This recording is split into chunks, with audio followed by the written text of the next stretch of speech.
And we back. Baltimore Flava Radio, live on radioflavor.com. And we got, man, special guest, special. This man is putting in a lot of work over the years. I watched him. I still don't have none of his production, so hopefully after the show get some. So we got my man Kariz Marcel. What up? What's going on? Yeah. Feels good. He got the glasses like my man on my shirt right there. I do. Yeah. His glasses a little big. His one's just fly. That's the man right there. Yeah. Nice shirt. Speaking of shirts, got this joint popping right here. What's up? Oh, yeah. You know, start off with that. Well, look, this is it was such a wonderful accident how this came about. So, you know, the performance for the right, you know what I mean? Mm-hmm. Yeah, so I was inspired that night, right? So he did a performance. I remember how powerful it was with they was locked up in the jail and all that. Yeah. So boom, he had a big poster Africa that said Compton on it. Mm. So I just immediately went on my phone and did a quick Baltimore graphic and released it. Like it just got reposted like thousands of times. It was just crazy people. So I said, look, and then somebody hit me like, I saw a post like, anybody got any shirts with this on it? I was like, yeah, I got shirts. I got shirts on deck right now. You know, so I would have had to made the call so I could actually have those shirts on deck. Right. You know what I'm saying? And overnight, I got a clothing line, and they ended up selling like 150 shirts within like a week. So now, you know, it's going on. It's moving, and to the point that I got to try to keep up with the orders right now. But you know, I'm grateful for it, and it wasn't even really expected to happen. But it makes a lot of sense for what I stand for, what my brand stands for, what my music stands for. You know what I mean? So it makes sense for what I stand for, period. You know, my purpose and what I'm trying to accomplish here in this world, you know? For sure. But yeah, you know, if you go to karizmarcel.com, you know, it'll lead you to a link, you know, to see these shirts. And right now we just got them available in black, but you know, we got a couple special orders coming up, other colors. But right now, you know, we're doing the black thing. So, you know, for sure. Oh, we'll get mine. Jay touched on your production and the fact that he doesn't have one, so I know he's going to get an exclusive. I got him. I got you. Dropbox. Hey, listen. I have mastered the psychology of dealing with rappers. You know what I'm saying? Like, you know what I mean? I have like a PhD in like rapper like language and how to deal with them. You know what I'm saying? It's just a science to it. You know what I mean? And I love it though. I love it. I love the fact I got enough music to be able to, you know, let him drop in his box and say, yo, Paul's like, you know, drop it in his drop box. Yeah. You know what I'm saying? You know what I'm saying? The views expressed by Kariz. No, you know what I'm saying? I got enough, you know, music to go ahead and send to him. Put it like that. Yeah, for sure. So how long you been pushing those buttons? Oh man, buttons, man. Well, you know, I would say with the intention of paying for my great grandkids' college since about 2000. You know what I mean? And that's what that is. You know, I've been doing it before then. Started as like a rapper. Don't ask me to spit no bars. I ain't doing it in a long time. You know what I'm saying? But yeah, I ain't the rapper. My queen, she's the rapper in the family. I'm no rapper, you know. So shouts out to B-Fly over here with my baby. Okay, Jazz. yeah, we're gonna shout out B-Fly too. B-Fly. Yeah. She gonna have to hand the baby over. No, I was gonna hold the baby 10. You know what I mean? So but nah, you know, I'm definitely started, I say 2000. I got my first production deal in 2000 in actually Manhattan. I went to the Institute of Audio Research in Manhattan for recording engineering. Got my first production deal out there, and then came to Baltimore, started a company called Bang and Beat in 2002 with my man Imani, and got another production deal around that same time. So you know, I was had management. You know, we worked a lot with a lot of different majors for a while, for about a decade. You know, I was kind of chasing the whole major thing between the Bad Boys and the Def Jams of the world, and you know, just producing for a lot of other artists. You know, that kind of all led to me. You know, one day I sold a beat. I'll never forget this beat. It was a rapper once upon a time named Ogun, right? I want to take it back real quick. He might kill me for this story. I don't know. But you know, he was working on a project, so he copped the beat from me, right? And then now fast forward, we went to 2002 or so. Now let's fast forward like 05, 06. Ogun come to me like, you know, I want to buy this beat, whatever. So cool. So I send him a beat, give me the money. So I go to the gas station, get some gas on Green Mountain 25th. This kid come up to me, no shoes on. It's like December, like 11, 12 years old, like trying to pump my gas. And like, it's like, had like 3 pairs of socks on, right? Like, yo, where you live? Like, why you don't got shoes on outside?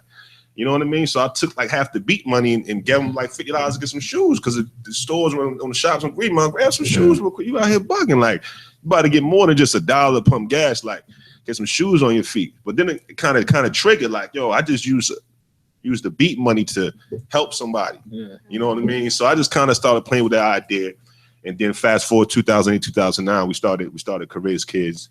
And then 2011, we got we did a curriculum with national called Math Plus Music Equals Money. It was a curriculum where we combine financial literacy, music production. That's currently served over 1,000 kids. You know, we've raised over $250,000 in the last 5 years for programs in schools. We're in 3 states, 5 cities. You know, even the kids make money. They get product at the end. They sell the product. To date, the kids has made $15,000 and like 22, something like that, to date for our selling products. So we also kind of teach the entrepreneurial side of things as well. And that curriculum is spreading right now, like focusing on between that and of course me as an artist, you know, and doing and getting into this, getting back into DJing. You know, I DJ back and they go to my age, but you know what I'm saying? Like your brother probably remember days when I was, man, listen, I'm gonna tell you, I used to go to Metro too. Save up my little money, save up my little coins, you know what I mean? And get up there in 95, 96, 94. And when I first moved here, 'cause I moved here kind of from Virginia, but, you know, I'm born in New York. But anyways, came here, boom. We used to go to Metro 2. I never forget, I had his Gemini BD10. Down came, you might know what I'm talking about. You know what I'm saying? That's all I could afford. What was it, $109 or something? You know what I mean? And then the little Gemini mixer was like another look. I had one turn. I'm gonna tell you what I had. You could get busy. Don't try to do. You know, if you threw enough. I had to throw like loose leaf paper under the record for a slip mat, and you know I was getting nice with the scratching. So I had that turntable, a tape deck that you hit the rewind button on, like and hold it like I forgot what they call, but this is the kind of tape deck with extra motors on it. That I had another turntable with no motor, but it had a needle. So all I used that joint was just to scratch, right? So here I got a working turntable, a tape deck in the middle, and another turntable that don't work, but you can hear the scratching. So, you know, that's where it started for me. You know what I mean? That one. Yo, that's hilarious, yo. No, they was not direct drive. No, it wasn't. The direct drive I had it, but that was the one that was broke.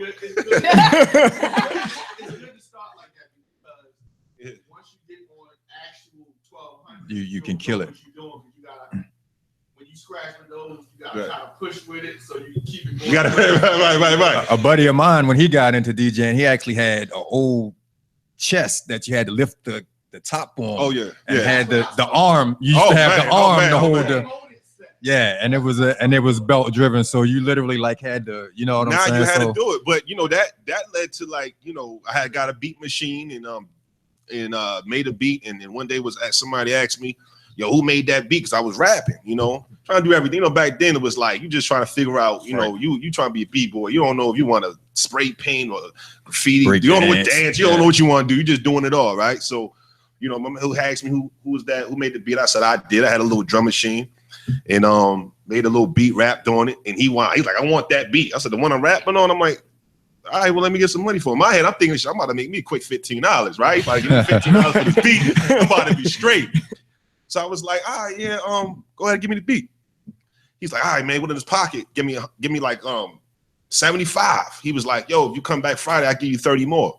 This is in Park Heights. At the time, I'm staying out Walnut, Essex, right? That's my territory right so, now. You know, this is a while back. So I took the bus all the way Park Heights somewhere for that last. You went for that $30. The day that I went to go get that money, I had tickets to go see the Ravens play, free tickets, but didn't go to the game. I decided to go get my money from this guy. Ravens wasn't paying Yeah, you know what I mean? And that was my first beat that I sold. And then that went off into a whole lot of other just, from the Losses and the Scars and early to even, most recently, Lonnie Moore's to the, it's just I'm working with a lot of people especially with this project that I'm working on now, the Blackwater Project. And I've discovered a genre of its own kind of, and started getting deeply into like the EDM, the electronic world. But I kind of was like, I like the way the energy, and I like to be able to see like, yo, this sound got 80,000 people in the stadium. This is crazy. These people going crazy. These white folks losing their mind. But then, and I always was into dance music, but I was like, something about the sound that they're doing doesn't touch my soul. I like what it's doing. So I kind of playing with sounds, and then one day, I found a way to replace a lot of that electronic instruments with like a live instrument feel. So I'll grab a live, other than having like an electronic ride, I'll have a horn section. You know what I'm saying? Other than having like the triplet like drum, I'll bring in some African drummers and get them on the djembe and the junjuns and the congas and bongos and all that. And then it gave it this African EDM feel that folks started calling Afro EDM, and we started throwing these parties. I think I seen you at one of my parties called the Blackwater parties we used to throw. It was now it's back to 347, but what it was before it was 347. It was another spot on Calvert Street.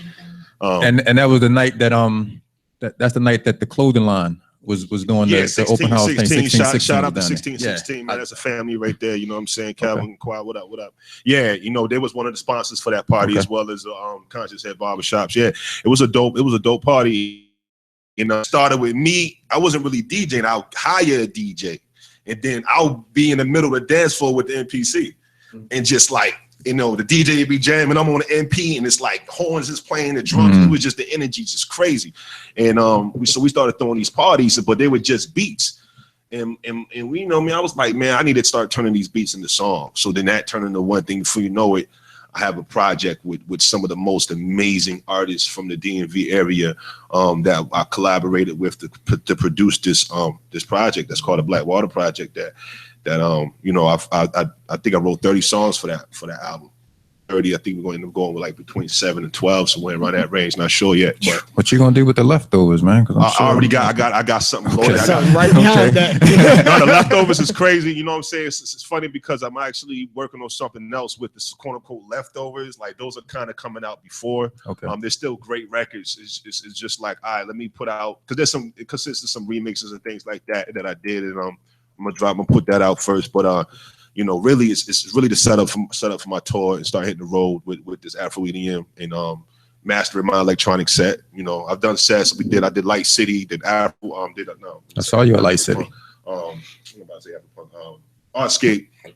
It's crazy. I did 2 Saturday and Sunday. It was nuts. And so just trying to playing more festivals and getting the music out and getting it into the right people's hands and let them understand that that we about to take over this EDM world real quick, because we need some melanin up in them stadiums, and that's what I'm here to do. Yeah, man. Melanate the genre. You said what?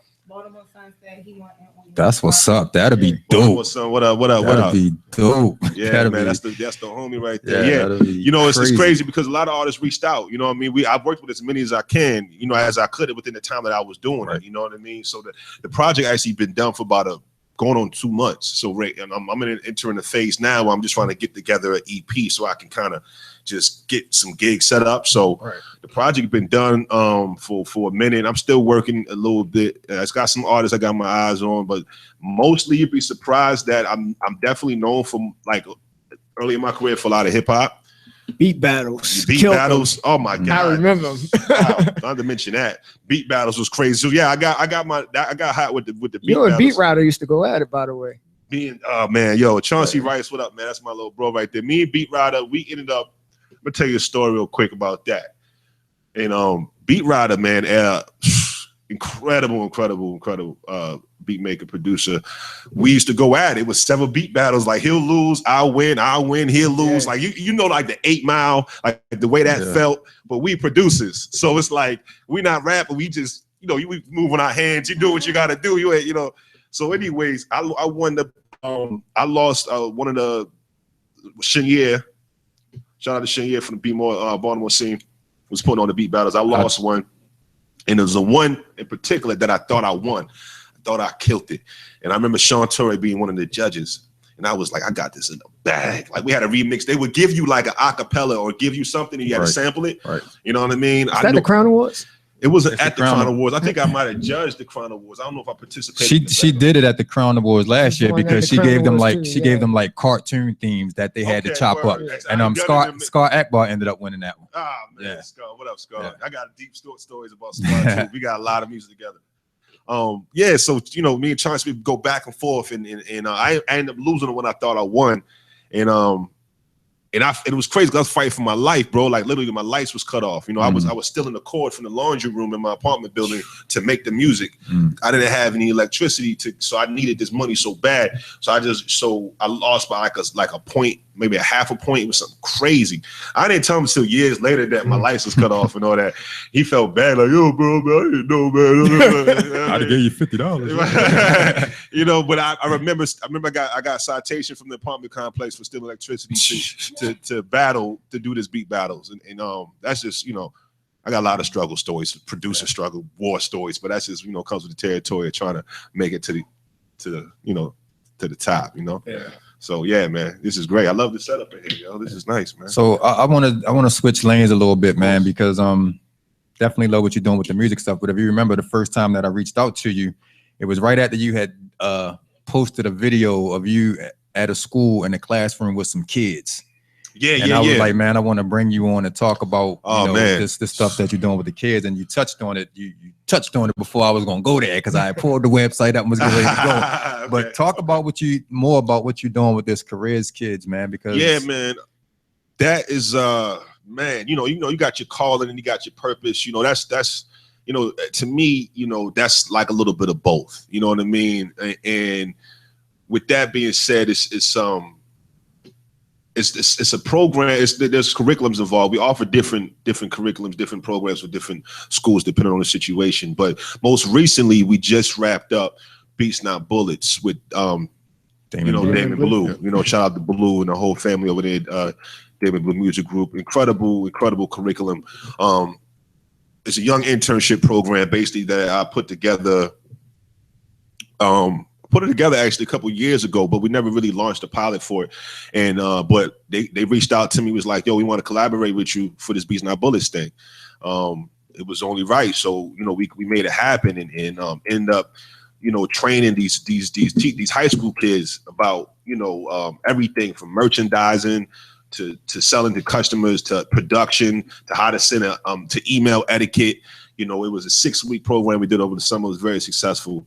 And so that's the most recent thing we had going on. And we also had programs where we partnered with, say, Hillside Scholarship Fund with sponsored by Wegmans. You're familiar with the grocery chain, Wegmans and all that. So, you know, Elevate Baltimore, Creative Alliance. These are some of the companies that we've worked with to put programs into the schools. And at the end of the day, what it really is that, you know, we bring in professional musicians and producers and songwriters, and we kind of help them transition into being an educator.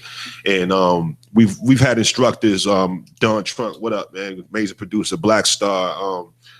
God, man, it could go on and on, man. There's so many CTA coordinated artists. Most recently, Dev Rock is incredible as well. But these are some of the instructors who taught the programs in the schools. We bring the studio into the school. We have a curriculum. It's a workbook. I don't have it bring it with me, but it's actually a textbook that goes with this program.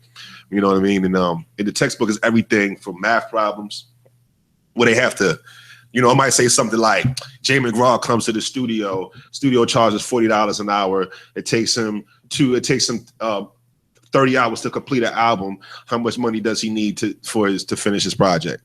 So there'd be questions like that. So we use like real industry, real Amaj Beats and Mr. Beats helped me put together some questions. I said, yo, just send me some stories and some things you've been through as a producer, and I want to kind of convert like real stories into a curriculum. And that's where it started, you know. And then just one thing led to another. Before you know it, we up in like 30-something schools. You know what I mean? I'm hiring, like, I've created probably at least 22, 23 jobs to date in the DMV area. Not to mention, we also in the state of New York too, Western New York. So it's flying out top of October to go and get that. You know, I'm out there I'm out there quarterly doing programs in New York, and then right now we just got a call about expanding further into DC starting January, which is incredible. So, you know, that's everything. It leads to that, because at the end of the day, me being an artist and doing this music as the Blackwater Project, it's everything around it is based around a goal, which is really to have every school bring music back into these schools. You know what I mean? Bring artistry back into the schools. I mean, my man DJ 5 Star, we've been collaborating for a couple of years now, and kind of formed Voltron and started putting multiple programs. You know, him and TNT doing the DJ thing, and I'm doing the music math thing. Marvin, you know what I mean? It's, people, we all in different schools doing stuff. So it's like collaborate with people with the kind of visions and expanding it. And at the end of the day, we're trying to get it to a point where we are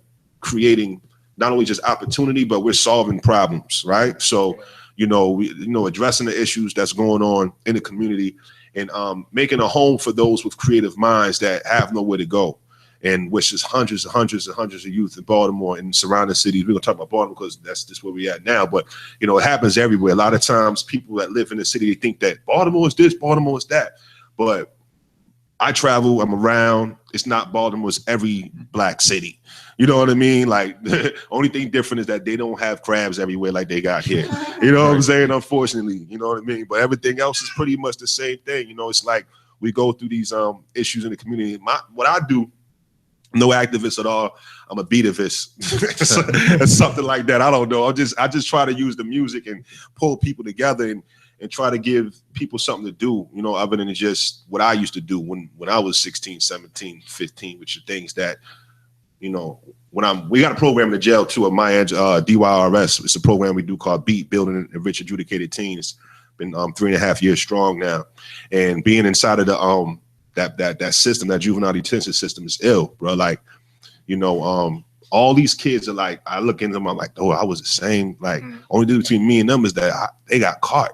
You know what I mean? They got caught doing what they're doing. So, you know, we in there, we go in there, we had them write their thoughts down in the first day, first couple of classes, and their lyrics are crazy. We actually got this thing where you're like, okay, they talk about sex, drugs. Come on, man, give me some topics that all the music is about. Sex, drugs, murder, money. murder, right? You know what I mean? So yeah. we let them write their own song, and we go ahead and we count how many times these topics are mentioned, whether it's drugs and whether it's the curse words, whatever. And it's incredible how every 2 bars somebody getting bodied. I'm like, bro, Lil Tay just got 16 bodies in 1 round. Mm-hmm. So the whole goal is to kind of change the way they see like the art, because they don't see the art. They just see like, oh, this is what we're gonna use to stunt. We rapping. But what we want to do is actually show them the art within that and be like, yo, we're going to help you think a different way. So that curriculum in the jail is all about you going from kill, kill, kill, murder, murder, murder. And I can let you hear the before and after. I'll let you hear the songs they do in the second week, first week versus the songs they do on the 10th week. It goes from that to I love my mama to this is what I want to do for my community. Like and it takes literally a 12-week program to convert their mind into writing about these topics that they don't even care about in the beginning. That's another program we got going on too. So, you know, all this is leading to, I was like, man, somebody came to me and they was like, man, you got to get your music out here. A good friend of mine that works with Timberland, as a matter of fact, man, texted me one day. He said, man, you're fulfilling your calling as this guy that's in the community doing music, but what about your purpose? What about your music? You put all your energy into these other artists. Your program will expand. It'll be enough for you to get funding if you were famous. You know what I mean? Like he kind of like that was basically his, you know, how he looked at it. Like, bro, you got a dope sound. And then, you know, I met up with some other people and they was kind of like helping me find my sound. Before you know it, it was just like I found my sound. So now, me leaving the kind of the major industry and focusing more on independent and giving independent artists a major sound and using that to levitate my career, and then in turn, I'll be able to take that and then bring it back into creating more opportunities. It's all about that. It's all about building schools. You know, shout out to Sean Combs, man. Just open up the charter school in Harlem. You know, it's like, all right, I love the fact that like he's already doing it. You know what I mean? And shout out to 52. You know, with what he's done. Like he's a quiet mover. You know, 50 don't have a lot of his things he do on camera, but 50 has done amazing things in the community in this country and overseas. And I look at these guys, I say, yo, you know what? They would not be able to do what they was doing if they didn't have hit records, period. They would not have the influence they have if they didn't have hit records, period. You could talk about the content. I had an argument in the barbershop not too long ago about 50 and how he talk about game, blah, blah, blah. I said, all right, well, how many, you know, what has, I ain't gonna say the other names, but there's other artists out there that are like, you know, definitely got a positive, great message, which is great. And I applaud that. We need more of that. But at the same time, unfortunately, the system that's at hand don't support that message. So a lot of those guys who technically have the knowledge to understand how to implement programs and the community stuff, they ain't got the money. So, but you got 50 and Puff and a lot of these, Master P and other, a lot of these guys do incredible things in the community. They inspire me. You know what I mean? They really like, wow, it could be done, bro. Like we could just do more than just you know, making music. And, you know, I have conversations with different artists all the time about solutions, about how we can get in, how they can effortlessly be involved. See, the problem is a lot of these major artists, for example, the last conversation I had was with Jeezy, and this was a couple of years ago in Atlanta, and it was probably about 10-minute conversation. Didn't even expect to see him like this night, you know, I mean, this little hole in the wall club, like it's crazy how many people came through there that night. And I remember rapping to him, and you know, I was like, yo, you know, how many albums have you sold? They're trying to like do a number. They're trying to figure this out. I'm like, yo, you realize like 5% of that would have like paid for like 3-4 tuitions, 5% of the publishing from that record. And it just got me thinking about how we can like start partnering with PROs, which is the Performing Rights Organization, CSAC, BMI, ASCAP, and how we can like, I started talking with them about as though the people, the artists that I work with, it's a percentage of the record that goes to a specific cause. So what it is like effortless philanthropy, where you don't really have to think about it, like the money, or you don't even have to get too involved. I'm just like, yo, if I do a record with you, I'm throwing in 5% on my end, on my writers, and you throw 5% on your end, that's 10%. You know what I'm saying? For example, the Dream Rihanna, that record made him over $15 million plus. I mean, just, you know, just a small percentage of that is it could $50,000 would have took care of a lot of issues. That's just far as just education wise and just on the ground. And I mean, it's ways to do it. You know what I mean? I have the answers, Sway. You know what I mean? Like so that's kind of like paying that bill that you just get it automatically deducted from your you know, like from if I your bank me account. And him do a record, I'm gonna holler at him like, yo, look, you know, we doing a record together, but we got this program over here. We got something going on, or even if it ain't my program, it's something else. Right. Somebody else, I believe it. If it's Save a Dope Boy, you know, founded by Ooh. Y'all need Ooh on his wall too, man. Yeah, see, y'all got legends. Y'all missing Ooh, but you know, even if it was something for like that, like how can we use what we do craft wise to like give back without even like being too, because sometimes cats is busy. I get it. Even me now, as my career is moving, I'm a little bit more busy, and I don't have as much time as I used to really focus on the ground as I used to. But it's for a reason. Like I have a vision, and everything I see happens because I'm obsessive, and it gets to a point where I don't even surround myself with people that don't entertain my solution. Yeah. So that's what's up, man. We gotta get you back in for a part 2, man. Of course, man. I'm here, man. It was a few things that I ain't even come close to being able to touch on with you, man. So yeah, I know the time is, but you know, I've been holding back. Man. Got a lot going on, man. I'm trying to get this, you know, this Black Water Project out and get these programs in these schools. And, when is raise my family? You got a date for the project? Nah, no date. Okay. I hate that date stuff, man. You know, it's dates is so 90s. You know what I'm saying? I'm just gonna come out with it. Just gonna, you know, pull a Beyonce. Hey, everybody else doing it these days. You know, why not, man? But definitely support what you're doing, man. Yeah, it's real good, especially with the kids and trying to get that music back in schools, man. I've been talking about that to people for a long time. Like, why did they ever take it out? You know what I mean? A whole nother along with a whole lot of other things that they're taking out of school. But yeah, man, that's neither here nor there, man. But let everybody know how they can keep in touch with you. Oh man, yes. How they can cop these shirts. Yes, KarizMarcel.com. I actually would take you to a link. You know, it's my Facebook page, and it has all my links for the products. Also, follow me, man, on Instagram. I got like -3 followers, so I'm gonna need some help. You know know what I'm saying? I got to get out the hole. We got the solution. You know what I mean? We're gonna let you take a selfie with Jen. She gonna research the time. I'm telling you, man, my friends went up. Like I'm just getting followers left and right. And give it like 2 weeks. I'm telling you. I'm not controversial. I got a record coming out called Go Crazy featuring Lucky Legato and Young Duck from Legato Music Group. Crazy club banger record. So check that out. That's coming out soon. Follow me, Kariz Marcel, Kariz Marcel, Marcel on every social media network. KarizMarcel.com, and take you to my Facebook like page, which also is the links to the shirts, the Afro EDM Baltimore shirts and all that. So let's, you know what I mean? I'm here. That's what's up, man. Appreciate you coming through, man. Man, I appreciate y'all, man. Salute to you for real for all that you're doing, man. That's a beautiful thing, absolutely. Man. Shout out to the little one over there. That sound like he's getting a little tired and ready to go home. Ready to go. Everybody's hungry. That's what it is. Yeah, that's what's up, man. Yeah. Shout out to B Fly right there. Shout out to B Fly for holding it down over there. We're gonna get you on the show because we heard you definitely got bars. Definitely got bars. That's what it is, though, man. Shout out to Kariz Marcel one more time, y'all. Yes, sir. Peace. Delayed shout out. All right, man. Let's get ready to get up out of here. What you got, Jay McGraw? Yeah, well, where you performing at this week? Nah, shout out to all our guests. Yeah, man, definitely. Shout out to Rich for tuning in too, man. Yeah. I mean, Kid. I did.